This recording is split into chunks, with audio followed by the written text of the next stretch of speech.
Sanchez, we ready? As the international break draws to a close, the Premier League is ready to resume its thrilling action. From Newcastle receiving a massive, colossal financial boost to unveiling their secret plan regarding potential midfield targets with the backdrop of the ongoing Sandro Tonali situation. And as anticipation builds, we'll take you on a journey through the latest Newcastle United news, including revealing an exclusive sneak peek at their potential lineup against Crystal Palace. Let's go! So Newcastle are set to receive another financial boost as they welcome Saudi Airlines as their new official airline sponsor. Got him! Got him! The deal been in the works for a long while, and now the contract has now been signed and sealed.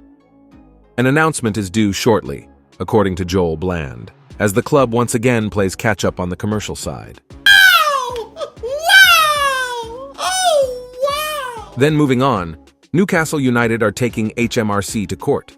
It is understood Newcastle United's court case with HMRC is linked to the raids on the club's premises, and Lee Charnley's home with the club believing these were unlawful. Then, according to Football Insider, if Sandro Tonali is handed a ban for betting breaches, he is still set to receive his £7 million wages at Newcastle United. The 23-year-old midfielder joined Newcastle in the summer after a £55 million deal with AC Milan and signed a 5-year contract. Tonali's weekly wage at Newcastle is reported to be £140,000, making him one of the highest earners at the club. If he were to face a 12-month ban for illegal betting in Italy, Newcastle would still be obligated to pay his full £7 million annual wage. A similar situation occurred earlier this year with Brentford and striker Ivan Toney, where the club continued paying his wages despite his unavailability due to contractual reasons. Newcastle does not consider terminating Tonali's contract as a realistic option.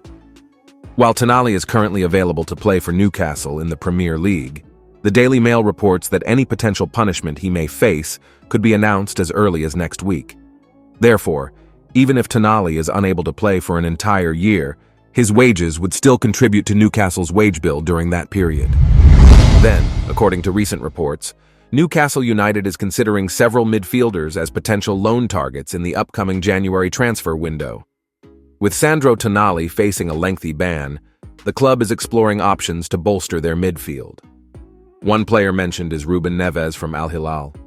The Portuguese international joined the Saudi Pro League side from Wolverhampton Wanderers in the summer. Given that both Al Hilal and Newcastle are owned by the Public Investment Fund, PIF, a loan deal for Neves could be a possibility. Kalvin Phillips is also mentioned as someone who was of strong interest to Newcastle during the summer transfer window.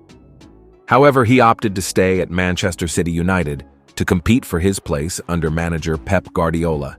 With limited game time, a loan move to St. James Park may now be a possibility.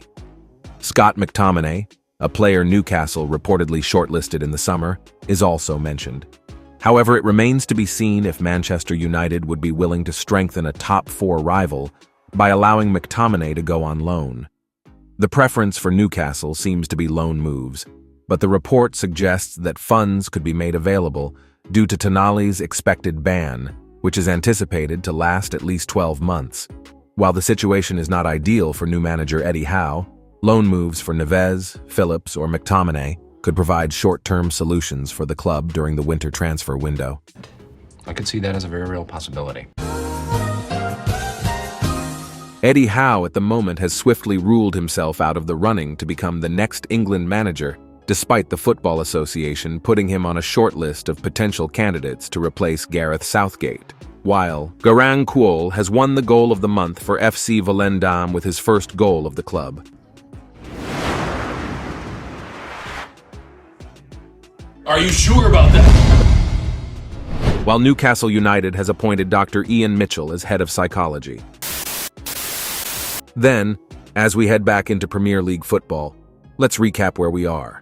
With us currently sitting 8th in the league and only having Man City bettering us in the XG table. One thing is for sure, we need to start converting chances. With that, here is my potential starting 11 in tomorrow's Premier League game against Crystal Palace.